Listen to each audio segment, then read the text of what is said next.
Hello friends, welcome back. अगर आप हैं बिहार में नियोजित शिक्षक और बनना चाहते हैं राज्यकर्मी, तो आप लोगों को एक परीक्षा से गुजरना होगा जिस परीक्षा का नाम है सक्षमता परीक्षा। उसी के क्रम में मैं आप लोगों के लिए वर्ग 6 इतिहास का अतीत से वर्तमान के पाठ 12 नए साम्राज्य एवं राज्य के सभी संभव ऑब्जेक्टिव प्रश्न लेकर के हाजिर हो चुका हूँ। ऐसे ही प्रश्न आप लोग की परीक्षा में रहने वाले हैं। तो चलिए एक एक करके हम लोग सारा कुछ को देखते हैं। यहाँ से आप लोग का पीडीएफ स्टार्ट है। अगर आप लोग को ये पीडीएफ लेना है या फिर अन्य जो पीडीएफ आप लोग का छूट गया अगर वो आप लोग लेना चाहते हैं तो आप लोग उसके लिए डिस्क्रिप्शन बॉक्स को चेक करिए। वहाँ पे मेरा व्हाट्सअप नंबर दिया गया है, उससे आप लोग जा कर के ज्वाइन कर सकते हैं। और उसके बाद आप लोग को वहाँ से 399 पे करना है, स्क्रीनशॉट भेजना है। और उसके बाद फिर जो है आप सभी जितने भी नियोजित शिक्षक होंगे जो जो यहाँ पे पेमेंट करके स्क्रीनशॉट भेजेंगे उन सभी को मैं अभी तक जितना भी पीडीएफ हो चुका है वो मैं दे दूँगा। और साथ ही साथ एग्ज़ामिनेशन तक आप लोग को डेली 4 पीडीएफ जो है मिलता रहेगा। और उसके लिए हमारा चैनल आप लोगों के साथ हमेशा खड़ा हुआ मिलेगा। तो अगला चलिए सबसे पहले अब हम लोग बढ़ जाते हैं पहले क्वेश्चन की ओर। फ़ीस की अगर पहले बात कर लीजिए तो फ़ीस की अगर बात करिएगा तो आप लोग को 399 रुपये पे करने पड़ेंगे। तो चलिए अब आते हैं हम लोग पहला नंबर क्वेश्चन की ओर। पहला नंबर क्वेश्चन आप लोग का बोलता है कि चंद्रगुप्त द्वितीय के दरबार में कौन सा प्रसिद्ध कवि था। ऑप्शन नंबर ए हो जाएगा आपका कालिदास। चलिए आगे हम लोग देखेंगे तो यहाँ पर आता है, अगर नंबर खोज रहे हैं आप लोग डिस्क्रिप्शन में नहीं मिल रहा है तो ये रहा आपके पास नंबर। आप लोग इस पर पेमेंट करने के बाद स्क्रीनशॉट भेजिए, उसके बाद मैं आप लोग को ऐड कर लूँगा। अगला यहाँ पर है कि निम्न में से व्यापारियों के संगठन का नाम बताओ। तो यहाँ पे हो जाएगा, इसमें अगर व्यापारी का संगठन देखिएगा तो वो है नगरम, यानी कि ऑप्शन नंबर ए। अगला यहाँ पर है कि चंद्रगुप्त प्रथम ने कौन सी पदवी धारण की थी। तो चंद्रगुप्त जो प्रथम थे उन्होंने महाराजाधिराज का जो है यहाँ पे पदवी धारण की थी। अगला यहाँ पर है कि हर्षवर्धन की जीवनी हर्ष चरित किसने लिखी है। तो यहाँ पे आप लोग का महाराज हर्षवर्धन का जो है यहाँ पे हर्ष चरित्र जो लिखा था वो लिखा था वान भट्ट ने, यानी कि ऑप्शन नंबर ए बिल्कुल इसका सही हो जाएगा। आगे हम लोग चलते हैं, यहाँ पर है कि पैगंबर मोहम्मद ने अरब में किस धर्म की शुरुआत की थी। तो पैगंबर मोहम्मद साहब के द्वारा यहाँ पे अरब में अगर बात करिएगा तो इस्लाम धर्म की शुरुआत की गई थी, यानी कि ऑप्शन नंबर ए हो जाएगा। अगला यहाँ पर है कि समुद्रगुप्त का दरबारी कवि कौन था। ऑप्शन अगर बात करिएगा तो वान भट्ट है, चाणक्य, हरिसेन है और इनमें से कोई नहीं।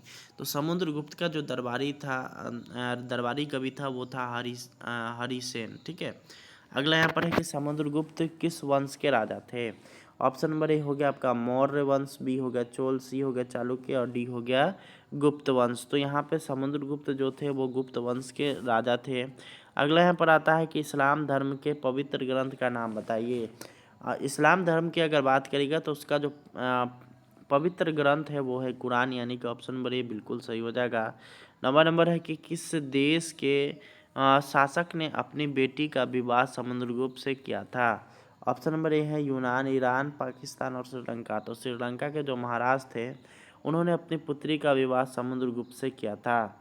अगला यहाँ पर है कि समुद्रगुप्त के दरबारी कवि कौन थे। तो समुद्रगुप्त के दरबारी अगर कवि की बात करिए जाएगा तो यहाँ पर है हरिसेन थे। ठीक है। आगे हम लोग देखेंगे तो विक्रमादित्य की उपाधि किसने धारण की थी। तो विक्रमादित्य की जो यहाँ पे जिम्मेवारी संभाली गई थी वो संभाली गई थी चंद्रगुप्त द्वितीय के द्वारा।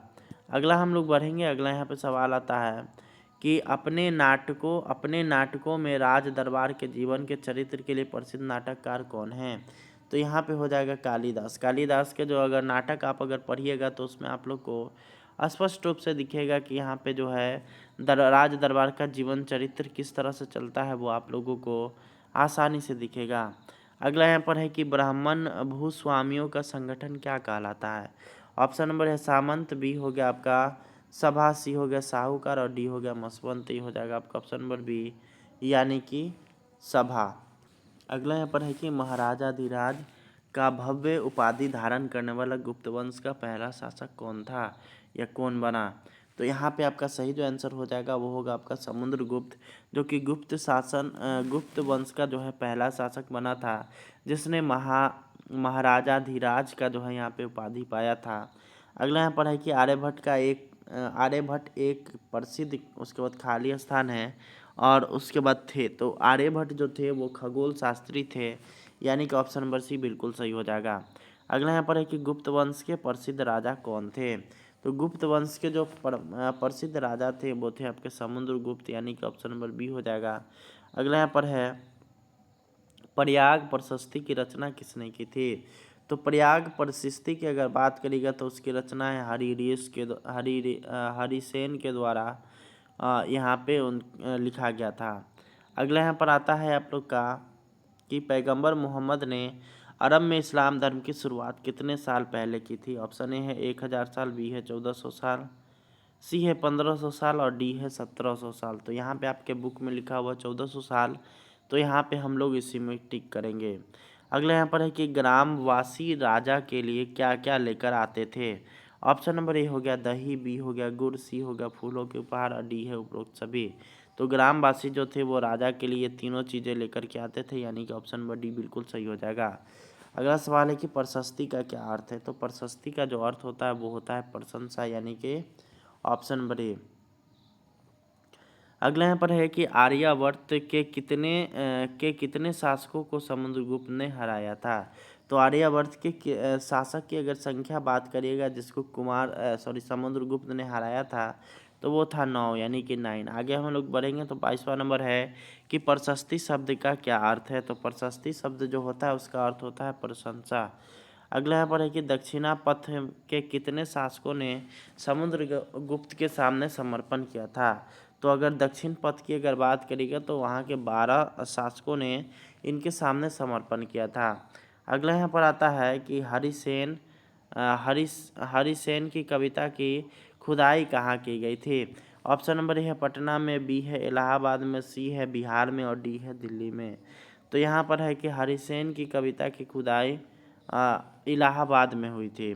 तो इस तरह से यह वीडियो यहीं पे ख़त्म होता है। अगर वीडियो आप लोग को थोड़ा भी पसंद आया होगा तो इस वीडियो को लाइक करिए और चैनल पे नए होंगे तो सब्सक्राइब करिए, ठीक है।